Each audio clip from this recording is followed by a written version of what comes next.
नमस्कार, मी कादंबरी जाधव आणि स्वागत आहे तुमच्या सर्वांचं माझ्या यूट्यूब चॅनलमध्ये. भगवद्गीतेतील अर्जुन विषाद योगमधील आत्तापर्यंत आपण 40 श्लोक पूर्ण केलेले आहेत. संदर्भ, स्पष्टीकरण आणि लाईफ लेसन सहित आज आपण पाहणार आहोत 41वा श्लोक. तर राधे राधे म्हणून सुरुवात करूया. संकराः नरकाय एव कुलघ्नानां कुलस्य च पतन्ति पितराः हि येषां लुप्त पिंड उदक क्रियाः. मला अत्यंत आनंद होतोय की हा नेमका पितर पक्षच चालू आहे आणि त्यातच हा अध्याय चालू झाला आहे आपला. तर याच्याबद्दल मी माहिती देते, त्यामुळं सर्व पितृदेवतांना मी नमन करते आणि पुढे या श्लोकाचं स्पष्टीकरण देते. तर सुरू करूया आपण. अनावश्यक संततीच्या वाढीमुळे कुळासाठी तसेच कुळपरंपरा नष्ट करणाऱ्यांसाठी निश्चितच नरकमय परिस्थिती निर्माण होते. अशा भ्रष्ट कुळातील पूर्वजांचे पतन होते, कारण त्यांना अन्न अथवा पिंड आणि जल अर्पणाची क्रिया पूर्णपणे थांबते. जेव्हा समाजात किंवा कुळात धर्म, नीती, मूल्य आणि कर्तव्य पालन नाहीसे होते, तेव्हा पुढील पिढ्यांमध्ये अधःपतन सुरू होते. पितर म्हणजे फक्त पूर्वज नसून आपल्याला योग्य संस्कार, विचार आणि परंपरा देऊन गेलेले आधारस्तंभ. त्यांच्या स्मृती आणि कृतज्ञतेला जपण्यासाठी संस्कृतीमध्ये श्राद्ध, पिंडदान यासारख्या प्रथा आहेत. जर धर्माचरण व कर्तव्य दुर्लक्षित झाले तर केवळ वर्तमानच नाही तर भूत काळाशी असलेली नाळ ही तुटते. पूर्वजांचे श्राद्ध, पिंडदान, कृतज्ञतेच्या विधी थांबतात, म्हणजेच भूतकाळाशी असलेली जोड नष्ट होते. अशा प्रकारे माणूस स्वतःच, आपल्या कुटुंबाला आणि आपल्या पूर्वजांच्या आत्म्यांनाही दुःखाच्या अवस्थेत ढकलतो. तर हाच या श्लोकाचा अर्थ होतो. जसा की मी या श्लोकावरून संक्षिप्त रूपात नेहमी काढते, पण आत्ता जसा ह्याच्यात आपल्या पुस्तकात जो आहे तो सुद्धा मी जसा आहे तसा वाचणार आहे, कारण मी पहिलंच तुम्हाला सांगितलं होतं की हा पितृ पंधरवडा चालू आहे, तर मी त्यामुळे हा पूर्ण वाचते.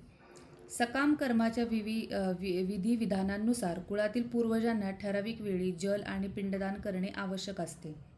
विष्णुपूजेने ही अर्पण क्रिया सिद्ध होते, कारण श्री विष्णूंना अर्पण केलेला नैवेद्य नंतर प्रसाद म्हणून खाल्ल्याने मनुष्याचा सर्व प्रकारच्या पापकर्मातून उद्धार होतो. कधीकधी विविध प्रकारच्या पापकर्मांमुळे पूर्वज दुःख भोगत असतात आणि कधीकधी तर त्यांच्यापैकी काही जण स्थूल भौतिक शरीराची सुद्धा प्राप्ती करू शकत नाहीत आणि यामुळे त्यांना सूक्ष्म शरीरामध्येच भूतपिशाच म्हणून राहणे भाग पडते. म्हणून वंशज जेव्हा प्रसादरूपी अन्न आपल्या पूर्वजांना अर्पण करतात, तेव्हा पूर्वजांची दुःखमय अशा भूतपिशाच योनीतून किंवा कष्टमय जीवनातून मुक्तता होते. अशा प्रकारे आपल्या पूर्वजांना सहाय्य करणे ही वंश परंपरा असते. भक्ती मार्गाचा अवलंब न करणाऱ्यांना या प्रकारचे कर्मकांड करणे अत्यावश्यक असते. जो भक्ती मार्गाशी संलग्न आहे त्याला अशा प्रकारचे कर्मकांड करण्याची आवश्यकता नाही. केवळ भक्तिमय सेवा करून एखादा शेकडो आणि सहस्त्र पूर्वजांची सर्व प्रकारच्या कष्टातून मुक्तता करू शकतो. श्रीमद भगवद्गीतेत सांगण्यात आले आहे, देवर्षी भूताप्तॄणां पितॄणां न किंकरो नायमृणी च राजनं सर्वात्मना यः शरण्यं गतो मुकुंदम परिहृत्य कर्तम.